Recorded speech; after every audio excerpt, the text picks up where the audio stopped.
मैं ये कहना चाहूंगी कि भूख है तो सब्र कर, रोटी नहीं तो क्या हुआ। भूख है तो सब्र कर, रोटी नहीं तो क्या हुआ। आजकल दिल्ली में है जहरे बहस ये मुद्दा। इस सोचने वाली बात है प्रेम कुमार जी की दुष्यंत कुमार की ये पंक्तियां आज भी इस देश में उतनी ही मौजूद क्यों है जितनी कि जब उन्होंने इन पंक्तियों को लिखा होगा। काफी लंबा अरसा बीत गया है।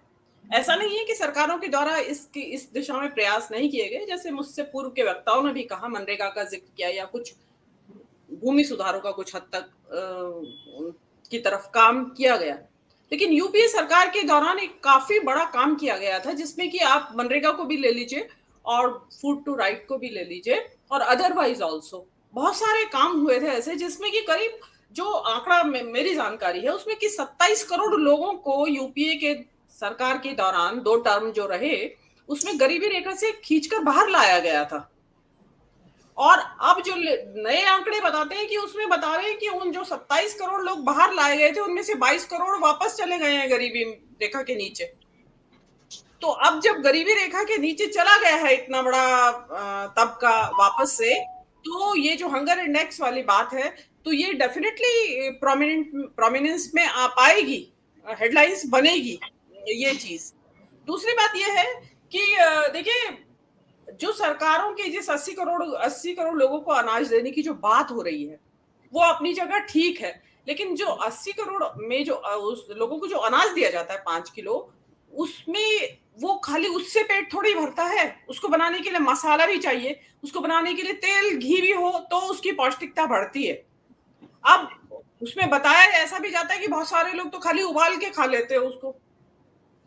तो वो उबाल के खाने से जो ये हंगर इंडेक्स आया है इसमें इन सब चीजों का जिक्र है कि चाइल्ड स्टंटिंग, चाइल्ड वेस्टिंग और चाइल्ड मोर्टेलिटी रेट और अंडर नरिशमेंट, जो 4 पैमाने हैं उनमें जो स्टंटिंग वाला, जो वेस्टिंग वाला, चाइल्ड वेस्टिंग वाला पैमाना है वो तो सबसे ऊपर है, हाईएस्ट है इंडिया के अंदर। तो ये चीजें खाली आप 5 किलो राशन का थैला हाथ में पकड़ा देंगे उससे पूरी नहीं होगी। जो बढ़ता बच्चा है, जो चाइल्ड मोर्टेलिटी रेट क्यों बढ़ रहा है कि 5 साल से नीचे के बच्चे इतने ज्यादा मर रहे हैं, तो उसको खाली बढ़ते बच्चे को खाली आप गेहूं के आटे की रोटी खिला दें, पानी पिला दें और उसके ऊपर रोटी के ऊपर, तो उससे वो बढ़ेगा नहीं। वो क्योंकि उसकी सारी एनर्जी और जो शरीर की शक्ति है, ताकत है, वो तो ग्रोथ में लग रही है। तो बीमारियों से कब लड़ेगा वो? जैसा आपने बताया कि ऐसे में बीमारियां भी सबसे ज्यादा आक्रमण करती हैं। तो ये एक बहुत कॉम्प्लेक्स इश्यू है ये। इनफैक्ट तो अर्थशास्त्रियों के चिंतन मनन का विषय है कि ये इस सब के बावजूद भी ये हो कैसे रहा है।